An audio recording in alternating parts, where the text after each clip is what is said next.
കണ്ണകിയുടെ റൂമിൻ്റെ make over ഭാഗമായിട്ട് കുറേ ദിവസമായിട്ട് ഓരോന്നും ചെയ്ത് നടക്കാം. ഇന്നിപ്പോൾ എന്താ ഒരു ഡെസ്ക് ഓർഗനൈസർ. അതെ, കണ്ണകിക്ക് എന്താ കൂടുതലുള്ളത്? ഒക്കെ കുറച്ച് ക്രയോൺസ് കാണും, സ്കെച്ച് പെൻസ് കാണും, പെൻസിൽസ് കാണും, സ്കെയിൽ കാണും, അങ്ങനത്തെ കുഞ്ഞു കുഞ്ഞു സാധനങ്ങളാണ് അവർക്കുള്ളത്. അപ്പോൾ ഒരു ചെറിയൊരു ഓർഗനൈസർ, പ്രത്യേകിച്ച് ഇതാണ് ഒരു ടേബിൾ. ഈ ടേബിളിൽ വെക്കാനായിട്ടൊരു ചെറിയൊരു ഓർഗനൈസർ എന്താണെന്ന് കണ്ടാലോ? ഓക്കെ, ഡെസ്ക് ഓർഗനൈസർ എന്ന് പറയുമ്പോൾ അതിനാദ്യം വേണ്ടത് ഒരു ബേസാണ്. ബേസ് വെച്ച് കട്ടിയുള്ളൊരു പേപ്പർ ആയിക്കോട്ടെ. അപ്പോൾ ഞാൻ പഴയ ഒരു ബുക്കിൻ്റെ ബൈൻഡ് ഇവിടെ കിടന്നതാണ് എടുത്തിരിക്കുന്നത്.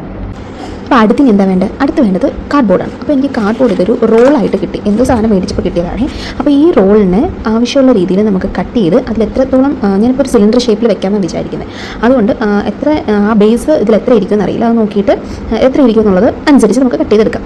കണ്ടില്ലേ, ഇതിപ്പോൾ ഞാൻ 4 സിലിണ്ടർ ഷേപ്പിൽ കട്ട് ചെയ്തെടുത്തിട്ടുണ്ട്. ഇതിപ്പോൾ 2 ഒരേ ഹൈറ്റ്, ഈ 2 ഒരേ ഹൈറ്റ്, ഇച്ചിരി ഹൈറ്റ് വന്നിട്ട് ഇതിൽ ഞാൻ കുറച്ച് കളർ പേപ്പേഴ്സ് എടുത്തിട്ടുണ്ട്. അത് റാപ്പ് ചെയ്യാമെന്ന് വിചാരിക്കുകയാണ്. എന്നിട്ട് അത് കഴിഞ്ഞിട്ടൊരു റെയിൻബോ സെറ്റ് ചെയ്യണം. റെയിൻബോ സെറ്റ് ചെയ്യുന്ന സമയത്ത് റെയിൻബോയുടെ പോർഷൻ ഇവിടെയാണ് വരുന്നത്.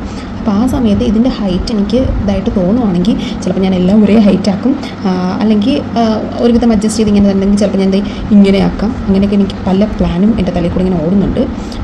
അപ്പം ബാക്കി നമുക്ക് ചെയ്ത് നോക്കുമ്പോൾ കാണാം.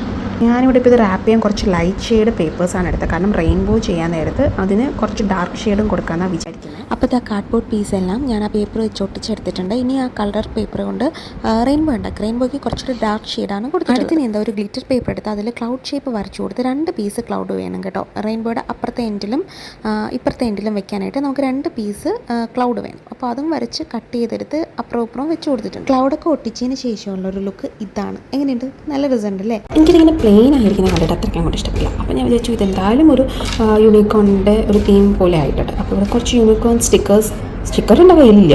അപ്പോൾ ഇങ്ങനെ വരച്ച് വെച്ചാലോ എന്ന് ആലോചിക്കുന്നുണ്ട്. സ്റ്റിക്കേഴ്സ് ഇല്ലയെന്ന് വെച്ചിട്ട് തളരരുത് രാമൻകുട്ടി, തളരരുത്. ഒരു പേപ്പർ എടുക്കുക, യൂണിക്കോണിൻ്റെ സ്റ്റിക്കേഴ്സ് വരയ്ക്കുക, കട്ട് ചെയ്യുക. എന്നിട്ട് ഞാനെന്താ ചെയ്ത് അതിൻ്റെ പുറത്ത് സെല്ലോ ടാപ്പ് ഇങ്ങനെ ഒട്ടിച്ചു കൊടുത്തിട്ട് അതിനെയാണ് സ്റ്റിക്കറായിട്ട് ഇങ്ങനെ ഒട്ടിക്കുന്നത്. ഒരാൾ തട്ടിക്കൂട്ട് സ്റ്റിക്കേഴ്സ് ആണെങ്കിലും കാണാൻ നല്ല ഭംഗിയുണ്ട്. ഒരു DIY പെൻസിൽ ഹോൾഡറിന് ഒരു DIY സ്റ്റിക്കേഴ്സ് തന്നെ ഇരിക്കട്ടെ. അങ്ങനെ സ്റ്റിക്കറൊക്കെ ഒട്ടിച്ച് കഴിഞ്ഞിട്ട് ഫൈനൽ ലുക്കിൽ എൻ്റെ ഡെസ്ക് ഡെക്കോർഡ്, അതിൽ പെൻസിലും പെന്നും സ്കെച്ചും ഇനി വേറെ എന്തെങ്കിലും സാധനമാണെങ്കിൽ അതുകൂടെ. ഒരു റൂം മേക്ക് ഓവറിൻ്റെ ഭാഗമായിട്ടാണ് ഈ ഡെസ്ക് ഡെക്കോർ ചെയ്തതെങ്കിലും സംഭവം ചെയ്തു വന്നപ്പം റൂമിൻ്റെ ഭംഗിനെ ഒന്നുകൂടെ എലഗൻ്റ് ആക്കിയത് ഈ ഡെസ്ക് ഡെക്കോറാണ്.